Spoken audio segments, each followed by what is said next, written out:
నేను డాక్టర్ రాగిని జాతా fertility centre Gachibowli నుంచి మాట్లాడుతున్నాను. పీడల్ ఎడిమా అంటే కాలు వాపుడు ఇన్ ప్రెగ్నెన్సీ ఎందువల్ల వస్తుందో అనేది తెలుసుకుందాం. సో ప్రెగ్నెన్సీలో పీడల్ ఎడిమా అనేది చాలా చాలా కామన్, కానీ కొన్ని సైన్స్ మనం చెక్ పాయింట్స్ చూసుకోవాల్సిన అవసరం ఉంది. ఫస్ట్ థింగ్, ఈ పీడల్ ఎడిమా ఒకవేళ మార్నింగ్ లో ఎక్కువ లేదు, ఈవినింగ్ టైమ్స్ లో ఎక్కువ ఉంది అంటే అది నార్మల్. ఈ పీడల్ ఎడిమా ఎందువల్ల వస్తుంది అంటే ఈ ప్రెగ్నెన్సీలో చాలా హార్మోనల్ చేంజెస్ వల్ల ఫ్లూయిడ్ రిటెన్షన్ ఎక్కువ ఉంటుంది అనమాట. బ్లడ్ వాల్యూమ్ ఎక్కువ ఉండేసి రిటెన్షన్ ఆఫ్ ఫ్లూయిడ్ అనేది చాలా జరుగుతుంది.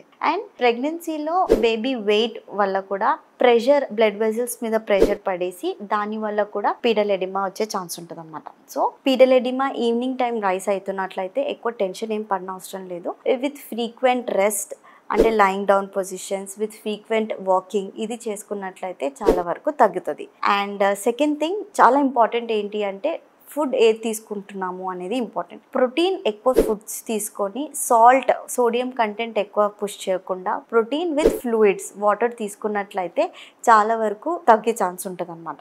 అండ్ చెక్ పాయింట్స్, మనం ఎప్పుడు టెన్షన్ పడాలి ఈ పీడల్ ఎడిమా ఉన్నప్పుడైతే సివియర్ పీడల్ ఎడిమా అంటే మార్నింగ్ ఉంటుంది, ఆఫ్టర్నూన్ ఉంటుంది, ఈవినింగ్ ఉంటుంది, రెస్ట్ తీసుకున్నా తగ్గదు అండ్ లై డౌన్ చేసినా తగ్గకపోతే అది కొంచెం థ్రెటనింగ్ సిమ్టమ్. అండ్ దాంతోపాటు ఏదైనా headache, blurring of visions and gastric, vomiting sensation ఇలా వచ్చినా కూడా it's threatening symptom. Third thing, ఏదైనా యూనిలాటరల్ అంటే ఒకటే లెగ్ వాపు వచ్చింది ఇంకో లెగ్ వాపు రాలేదంటే కూడా మనం డాక్టర్ దగ్గర సంప్రదించాల్సి ఉంది. సో వీటిలన్నిట్లో వేరే కండిషన్స్ వల్ల ఇది అయ్యే ఛాన్స్ ఉంటుంది. మోస్ట్ కామన్ కండిషన్ ఏంటంటే ప్రీ ఎక్లాంప్సియా అంటే బీపీ షూట్ అవుతుంది అనమాట ప్రెగ్నెన్సీలో. ఈ కండిషన్లో అది చాలా వరకు పీడల్ ఎడిమా రెస్ట్ తీసుకున్నా తగ్గుతుంది. అండ్ ఇంపార్టెంట్గా ఒకవేళ తగ్గుతున్నప్పుడు మీరు జాగ్రత్తలు తీసుకున్నాల్సింది ఏంటంటే ఫ్రీక్వెంట్గా ఫ్లూయిడ్స్, దాంతోపాటు position of the sitting, position of sleeping అనేది చాలా చాలా ఇంపార్టెంట్. సిట్టింగ్ పొజిషన్లో కూడా కొంచెం ఫీట్స్ కొద్దిగా ఎత్తుగా పెట్టుకున్నట్లయినా లేదంటే పడుకున్నప్పుడు లేటరల్ పొజిషన్, మెయిన్లీ లెఫ్ట్ లేటరల్గా పడుకొని